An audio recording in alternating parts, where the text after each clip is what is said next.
നമസ്തേ. വിഷ്ണുമായ കഥകളുടെ 8ാമത്തെ ഭാഗമാണ് ഇന്ന് പറയുന്നത്. മധ്യകേരളത്തിൽ ഏറ്റവും കൂടുതൽ ആരാധിച്ചു വരുന്ന ദേവതയാണ് വിഷ്ണുമായ അഥവാ ചാത്തൻ സ്വാമികൾ. അതിശയോക്തികളിലും കെട്ടുകഥകളിലും കേട്ടുകേൾവിയിലുമൊക്കെ വിഷ്ണുമായയെക്കുറിച്ച് വിവിധങ്ങളായ പരാമർശങ്ങളാണുള്ളത്. ഇതേക്കുറിച്ച് ഇന്നും പൂർണ്ണമായ ഒരു ധാരണയില്ലാത്തതാണ് അതിന് കാരണം. നമ്മുടെ പൂർവികരുടെ ഈടുവയ്പ്പുകളിലുണ്ടായിരുന്ന താളിയോല ഗ്രന്ഥങ്ങളിലെ പല അമൂല്യ മന്ത്രതന്ത്ര വിധികളും മറ്റും കാലപ്പഴക്കത്താൽ നഷ്ടപ്പെട്ടു പോവുകയും അറിവുള്ളവർ അത് മറച്ചു വയ്ക്കുകയും ചെയ്തത് അറിയാൻ ആഗ്രഹമുള്ള പുതിയ തലമുറയോട് ചെയ്ത മഹാ അപരാധമായി. അവർ ഇത്തരം കാര്യങ്ങളിൽ അജ്ഞരുമായി. അപ്പോൾ പുരാണ കഥകൾ പഴഞ്ചനെന്ന് മുദ്രകുത്തി അവഗണിക്കുന്ന ഒരു കാലമുണ്ടായിരുന്നു. ഇന്ന് അവ വായിക്കാനും കേൾക്കാനും ജനങ്ങൾക്ക് ഏറെ ഇഷ്ടമാണ്. ഈശ്വര കഥകളോട് തോന്നുന്ന ഇഷ്ടം ഭക്തിമാർഗത്തിലേക്കുള്ള കാൽവെപ്പായി കണക്കാക്കാം. പുരാണങ്ങളെല്ലാം തന്നെ വൈദിക സംസ്കാരത്തിൻ്റെ പ്രതീകങ്ങളാണ്. ആ സംസ്കാരം കൈവരിക്കണമെങ്കിൽ ആഴത്തിലുള്ള ചിന്ത അത്യാവശ്യമാണ്. വിളിച്ചാൽ വിളിപ്പുറത്തുള്ള, ചോദിച്ചാൽ അർഹതപ്പെട്ടതാണെങ്കിൽ എന്തും നൽകുന്ന ചാത്തൻ സ്വാമികളുടെ 7ാമത്തെ ഭാഗം നമ്മൾ പറഞ്ഞു നിർത്തിയത് രാക്ഷസനായ ചെങ്കുട്ടിയാൻ ചാത്തനെയും കരിങ്കുട്ടിയെയും ഇങ്ങനെ പിടിച്ച് വലിയൊരു ഗുഹയിലേക്ക് കൊണ്ടുപോവുകയാണ്. അവിടെ നിന്ന് രക്ഷപ്പെട്ടിട്ട് അവർ രണ്ടുപേരും ആകാശമാർഗം സഞ്ചരിച്ച് മലയ കൊട്ടാരത്തിൻ്റെ മുറ്റത്തെത്തി. അതുവരെയാണ് നമ്മൾ പറഞ്ഞത്. മലയ ഗുരുവാണ് വേദവൻ. ഭാര്യയുടെ വിയോഗശേഷം ഏക മകനു വേണ്ടി ജീവിച്ച ഗുരു. മകൻ രാമലുവിൻ്റെ അതിദാരുണമായ വേർപാടിൽ അതീവ ദുഃഖിതനായിരുന്നു അദ്ദേഹം. മകൻ്റെ അന്ത്യം സഹിക്കാവുന്നതിലേറെയായിരുന്നു. പണ്ഡിതനായ ഗുരു അസ്ത്രവിദ്യകളിലും ആയുധവിദ്യകളിലും നിപുണനായിരുന്നു. ഗുരുകുലത്തിൽ കുട്ടികൾക്ക് വിദ്യ അഭ്യസിച്ചുകൊണ്ട് അദ്ദേഹം ഓരോ ദിനവും തള്ളി നീക്കി. ഒരു ദിവസം വേദവ ഗുരുവിന് ഒരു സ്വപ്ന ദർശനമുണ്ടായി. ആ സ്വപ്നത്തിൽ അദ്ദേഹത്തിന് മുന്നിൽ സാക്ഷാൽ ശ്രീ പരമേശ്വരൻ പ്രത്യക്ഷനായി. വേദവ, മലയ രാജാവായ മരത്തൻ്റെ മകൾ കൂളിവാകയുടെ മകൻ ചാത്തൻ എൻ്റെ ചൈതന്യത്തിൽ പിറന്നവനാണ്. അവന് ദേവകുലാചാരപ്രകാരം ഗുരുകുല വിദ്യാഭ്യാസം നൽകാനുള്ള സമയമായിരിക്കുന്നു. നീ അവനെ കൂട്ടിക്കൊണ്ടുവരികയും സകല വിദ്യകളും പഠിപ്പിക്കുകയും വേണം. ശ്രീ പരമേശ്വരൻ്റെ നിർദ്ദേശം വേദവൻ ശിരസാവഹിച്ചു. ഏറ്റവും വേഗം അത് പൂർത്തീകരിക്കുകയാണ് തൻ്റെ നിയോഗം. അടുത്ത ദിവസം തന്നെ അദ്ദേഹം മലയ രാജാവിൻ്റെ കൊട്ടാരത്തിലെത്തി. വേദവ ഗുരുവിനെ മരത്തൻ ആദരപൂർവ്വം സ്വീകരിച്ചിരുത്തി. ഗുരു, അങ്ങയുടെ സാന്നിധ്യം തന്നെ ഞങ്ങൾക്ക് വലിയ ആദരവായിരിക്കുന്നു. ഈ സന്ദർശനത്തിന് പ്രത്യേകിച്ച് എന്തെങ്കിലും ഉദ്ദേശമുണ്ടാകുമോ? അങ്ങയ്ക്ക് വേണ്ടി ഞാൻ എന്താണ് ചെയ്യേണ്ടത്? അദ്ദേഹം ചോദിച്ചു. എല്ലാം നാം പറയുന്നുണ്ട് മലയ രാജാവേ, ശ്രദ്ധിച്ച് കേൾക്കുക, ദേവഗുരു പറഞ്ഞു. ഞാൻ ഇന്നലെ അസാധാരണമായ ഒരു സ്വപ്നം കണ്ടു. ആ സ്വപ്നത്തിൽ സാക്ഷാൽ ശ്രീ പരമേശ്വരൻ പ്രത്യക്ഷപ്പെട്ടു. കൂളിവാകയുടെ മകൻ ചാത്തൻ ശിവചൈതന്യത്തിൽ ജനിച്ചവനാണെന്നും അവന് ഉടനെ ഗുരുകുല വിദ്യാഭ്യാസം നൽകണമെന്നുമായിരുന്നു ആ സ്വപ്ന ദർശനം. അവനെ കൂട്ടിക്കൊണ്ടു പോകാൻ വന്നിരിക്കുകയാണ് ഞാൻ. അത് കേട്ടപ്പോൾ വളരെ വളരെ സന്തോഷം ഗുരു. മലയ രാജാവ് ഗുരുവിനെ വണങ്ങി. പൂജയ്ക്കുള്ള പൂക്കൾ ശേഖരിക്കാൻ പോയിരുന്ന കൂളിവാക അപ്പോഴേക്കും മടങ്ങിയെത്തിയിരുന്നു. ഗുരുവിനെ കണ്ട അവൾ അദ്ദേഹത്തെ നമസ്കരിച്ച് ബഹുമാനിച്ചു. നമസ്കാരം ഗുരുദേവ. കൂളിവാക ഗുരുവിനെ വണങ്ങി. മകളെ, ഗുരുവിന് ഇന്നലെ ഒരു സ്വപ്ന ദർശനം ഉണ്ടായിരിക്കുന്നു. നമ്മുടെ ചാത്തൻ കിടാവ് ശിവചൈതന്യത്തിൽ ജനിച്ചവനാണെന്നും അവന് ഉടൻ ഗുരുകുല വിദ്യാഭ്യാസം നൽകണമെന്നുമായിരുന്നു അത്രേ സ്വപ്ന ദർശനം. അപ്പോൾ അവനെ നമ്മുടെ ഗുരുവിനോടൊപ്പം അയക്കണം. എനിക്കത് അറിയാമായിരുന്നു അച്ഛാ. ഞാനത് രഹസ്യമായി വച്ചിരിക്കുകയായിരുന്നു. ഈശ്വര നിശ്ചയം നമുക്ക് അനുസരിക്കാതിരിക്കാനാവില്ലല്ലോ, കൂളിവാക പിതാവിനോട് പറഞ്ഞു. അപ്പോഴാണ് ചാത്തൻ അവിടേക്ക് വന്നത്. കൊട്ടാരത്തിലെത്തിയിരിക്കുന്ന വിശിഷ്ട അതിഥിയെ കണ്ട് അവനൊരു നിമിഷം ഇങ്ങനെ നിന്നു. മകനെ, നീങ്ങി അടുത്ത് വരൂ, അമ്മയ്ക്ക് ഒരു കാര്യം പറയാനുണ്ട്. അവൻ അനുസരണയോടെ അമ്മയുടെ അടുത്തെത്തി. മകനെ, ഇത് നമ്മുടെ കുലഗുരുവാണ്, വേദവ ഗുരുവിനെ നമസ്കരിക്കൂ. അപ്പോൾ അവൻ ഗുരുവിനെ ഇങ്ങനെ നമസ്കരിച്ചു. എന്നിട്ട് കൂളിവാക മകനെ ഗുരുവിന് പരിചയപ്പെടുത്തി. മംഗളാനുഭവന്തു. അദ്ദേഹം അവനെ ചേർത്ത് നിർത്തി മൂർധാവിൽ 2 കൈകളും വെച്ച് ആശീർവദിച്ചു. പിന്നീട് അദ്ദേഹം അവനോട് ഒരു കുസൃതി ചോദ്യം ചോദിച്ചു. ഗുരുകുല വിദ്യാഭ്യാസം തുടങ്ങും മുമ്പ് നീ ഗുരുവിന് എന്ത് സമ്മാനമാണ് നൽകുക? പറയൂ, കേൾക്കട്ടെ.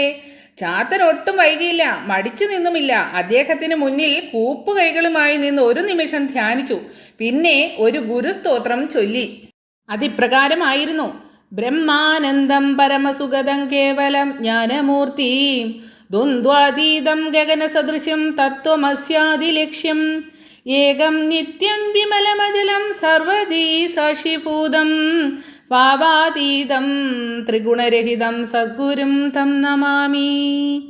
അഖണ്ഡമണ്ഡലാകാരം വ്യാപ്തം യേന ചരാചരം തത്പദം ദർശിതം യേന തസ്മൈ ശ്രീ ഗുരവേ നമഃ.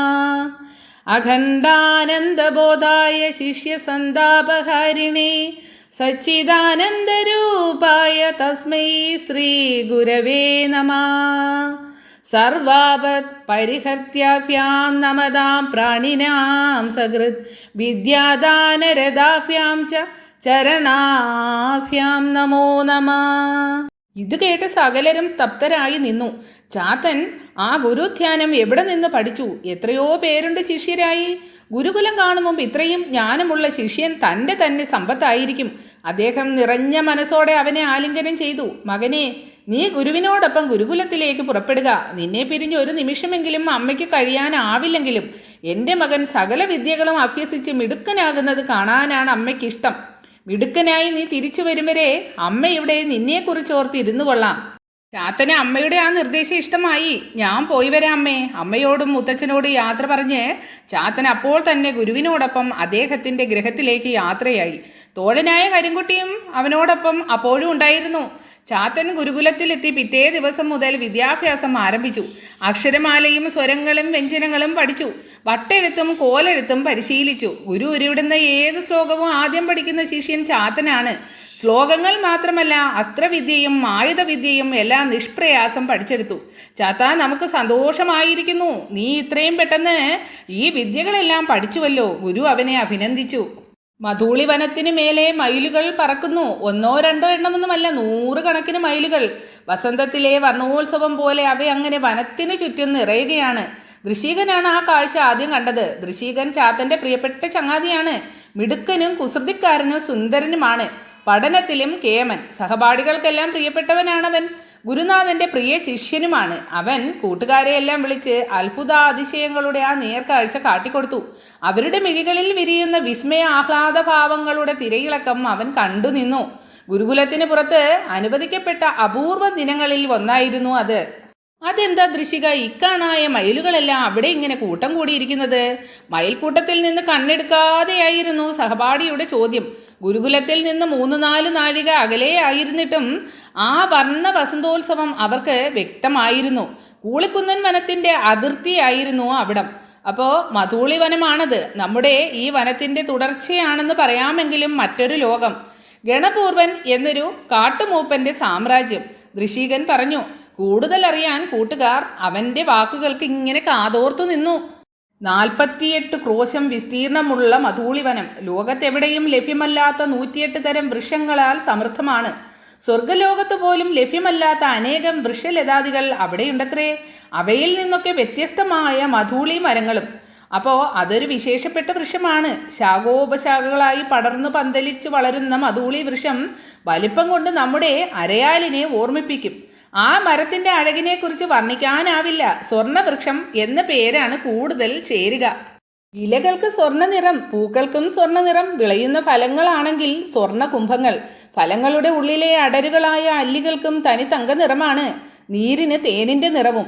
മധൂളിക്കൈകൾ പഴുക്കാറാകുമ്പോൾ മയിലുകൾക്ക് അത് അറിയാൻ കഴിയുമത്രേ. മധൂളിപ്പഴത്തിൻ്റെ നീരിന് കാച്ചിയ നെയ്യിൻ്റെ ഗന്ധവും ഔഷധ ഗുണവുമുണ്ട്. 50ഓളം ഫലങ്ങളെ ഒരു മരത്തിലുണ്ടാകൂ. അത്തരം അനേകം മരങ്ങളുണ്ട് മധൂളി വനത്തിൽ. ആ വൃക്ഷങ്ങൾ ഗണപൂർവൻ്റെ സ്വകാര്യ അഹങ്കാരമാണ്. അവയാണ് അദ്ദേഹത്തിൻ്റെയും അനുചരന്മാരുടെയും വിശിഷ്ട വിഭവവും. വിശിഷ്ടാതിഥികൾക്ക് നൽകുന്ന വിലയേറിയ പാരിതോഷികവും ഈ ഫലങ്ങളാണ്.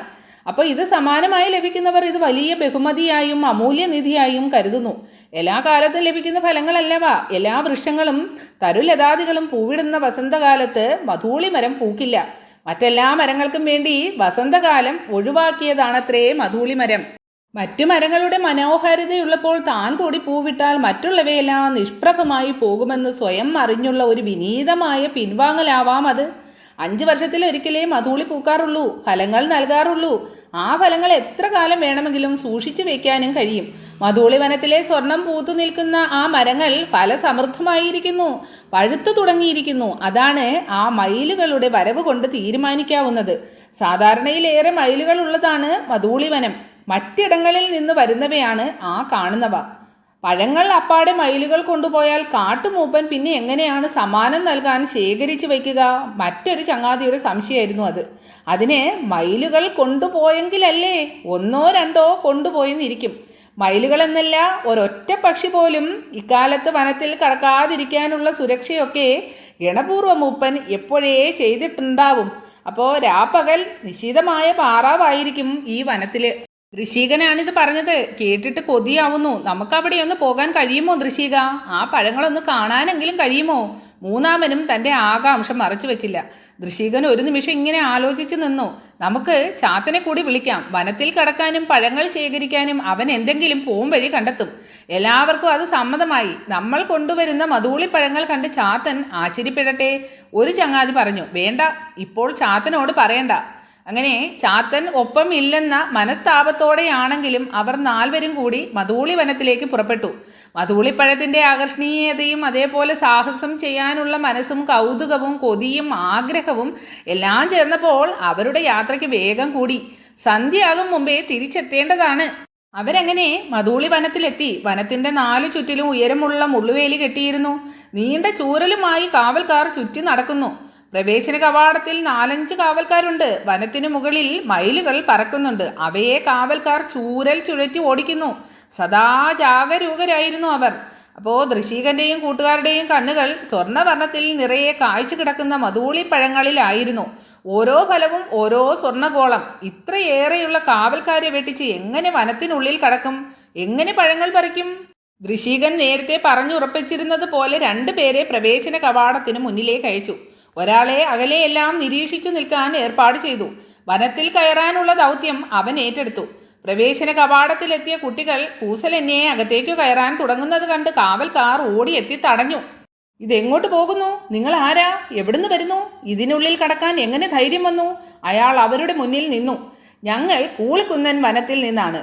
മധൂളിപ്പഴം പറിക്കാൻ വന്നതാ. ഞങ്ങളെ കയറ്റിവിടൂ. അപ്പോൾ കാവൽക്കാർ ഉറക്കെ ചിരിച്ചു. വലിയ ഫലിതം എന്തോ കേട്ടതുപോലെ. മധൂളിപ്പഴം പറിക്കാനോ? നല്ല കഥ. പക്ഷികൾ പോലും കൊണ്ടുപോകാതിരിക്കാനാണ് ഞങ്ങളിവിടെ നിൽക്കുന്നത്. ഒറ്റപ്പഴം പോലും തരാൻ നിവൃത്തിയില്ല. വന്ന വഴിയേ തിരിച്ചു പൊയ്ക്കോ. അയാൾ ഭീഷണിപ്പെടുത്തി. ഞങ്ങൾ മധൂളിപ്പഴത്തിന് വന്നതാണ്. അത് കൊണ്ടേ പോകൂ. അവർ മുന്നോട്ട് നീങ്ങാൻ ശ്രമിച്ചു. കാവൽക്കാരുടെ ഒച്ചപ്പാട് കേട്ട് വനത്തിൽ ചുറ്റി നടന്നിരുന്ന ജീവനക്കാരും അവിടേക്ക് വന്നുകൊണ്ടിരുന്നു. എല്ലാം ഋഷികൻ മുൻകൂട്ടി തയ്യാറാക്കിയ പദ്ധതി അനുസരിച്ച് തന്നെ. മറ്റു കാവൽക്കാർ പ്രവേശന കവാടത്തിലേക്ക് നീങ്ങിയെന്ന് ബോധ്യമായപ്പോൾ ഒളിച്ചിരുന്ന കുറ്റിക്കാട്ടിൽ നിന്ന് ഋഷികൻ പുറത്തിറങ്ങി. മധൂളി വനത്തിൻ്റെ പിൻഭാഗമായിരുന്നു അത്. ആ ഭാഗത്തെങ്ങും ആരുമില്ലെന്ന് ഉറപ്പായപ്പോൾ ഋഷികൻ വേലിക്കരികിലേക്ക് ചെന്നു. ചുവട്ടിൽ നിന്ന് മുൾവേലികൾ തെല്ലുയർത്താനും അവന് കയറാൻ മാത്രം ഒരു വിടവുണ്ടാക്കാനും ഋഷികന് കഴിഞ്ഞു. ആ വിടവിലൂടെ ഇഴഞ്ഞ് അവൻ വനത്തിനുള്ളിൽ കയറി. മറ്റു മരങ്ങളുടെ നിഴൽ പറ്റി സ്വർണ്ണപ്പഴങ്ങൾ നിറഞ്ഞു കിടക്കുന്ന മധൂളി മരത്തിന് ചുവട്ടിലെത്തി. പ്രവേശന കവാടത്തിൽ നിന്ന് അപ്പോഴും ചങ്ങാതിമാരുടെയും കാവൽക്കാരുടെയും വാക്കുതർക്കം കേൾക്കാമായിരുന്നു. അവൻ ശ്രദ്ധയോടെ ഒരില പോലും അനങ്ങാതെ സ്വർണ്ണമരത്തിലേക്ക് കയറി. മുകളിലെത്തി ഒരു ശിഖരത്തിൽ ഇടം പിടിച്ചു. ആ ശിഖരത്തിൽ തന്നെ ഉണ്ടായിരുന്നു പാകമായ ആവശ്യത്തിലേറെ ഫലങ്ങൾ. അപ്പോൾ ഋഷികൻ പഴങ്ങൾ ഓരോന്നായി പറിച്ചെടുത്ത് ശ്രദ്ധയോടെ ഇലക്കുമ്പിളിൽ നിറച്ചു. രുചിച്ചു നോക്കാൻ കൊതി തോന്നിയെങ്കിലും ആ കൊതി അവൻ ഒടുക്കി. എന്നിട്ട് ഒപ്പം വന്ന കൂട്ടുകാർക്ക് നൽകാതെ രുചിച്ചു പോലും നോക്കുന്നത് ശരിയല്ലെന്ന് അവന് തോന്നി. വീണ്ടുവോളം പഴങ്ങൾ കൈക്കുമ്പിളിൽ നിറച്ചിട്ട് മരത്തിൽ നിന്നും അവൻ ഇറങ്ങി. ഭാഗ്യം, കാവൽക്കാർ ആരുടെയും ശ്രദ്ധയിൽപ്പെട്ടില്ല. കയറിയ പഴുതിലൂടെ തന്നെ തിരിച്ചിറങ്ങിയ ഋഷികനെ വേലിയൊരു അപകടം കാത്തിരുന്നത് അവൻ അറിഞ്ഞതേയില്ല. വേലിക്കെട്ടിന് പുറത്തെത്തിയ നിമിഷം ആ അപകടം അവനെ വളഞ്ഞു. മരങ്ങളിൽ സ്ഥാനം പിടിച്ചിരുന്ന മയിലുകൾ ഒരുമിച്ച് വല്ലാത്തൊരു ശബ്ദത്തോടെ അവനെ വട്ടമിട്ടു. അവയുടെ ആ ശബ്ദം കേട്ട് മയിലുകൾ കൂടുതൽ അവിടേക്ക് എത്തിക്കൊണ്ടിരിക്കുകയും ചെയ്തു. അപകടം തിരിച്ചറിഞ്ഞ ഋഷികൻ അവറ്റയുടെ ആക്രമണം ഭയന്ന് ആവോളം വേഗത്തിൽ ഓടാൻ തുടങ്ങി. മയിലുകൾ അവൻ്റെ പിന്നാലെയും. ഓടിത്തളർന്ന് അവൻ അവശനായ നിമിഷം അവ ഒന്നോടെ അവനെ ആക്രമിച്ചു. കുത്തിയും മാന്തിയും ഋഷികന്റെ ശരീരം ആസകലം മുറിവേറ്റു. അവൻ ശേഖരിച്ച മധൂളിപ്പഴങ്ങളുടെ ഇലക്കുമ്പിൽ അവ കൊത്തിപ്പറന്നു. കാവലിനെ ഏൽപ്പിച്ചിരുന്ന ചങ്ങാതി ഇത് കണ്ട് ഭയന്ന് ചാത്തൻ്റെ അടുത്തേക്ക് പാഞ്ഞു.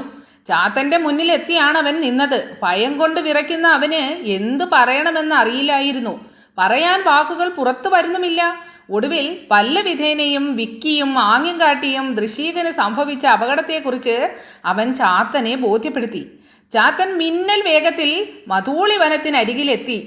അപ്പോൾ വിളിച്ചാൽ വിളിപ്പുറത്തുള്ള സതുദ്ദേശത്തോടെ എന്ത് വരവും ചോദിച്ചാൽ നൽകുന്ന ശിവശക്തി ചൈതന്യമായ ശ്രീ വിഷ്ണുമായ അഥവാ ചാത്തൻ സ്വാമികളുടെ 8ാമത്തെ ഭാഗം ഇവിടെ നിർത്തുകയാണ്.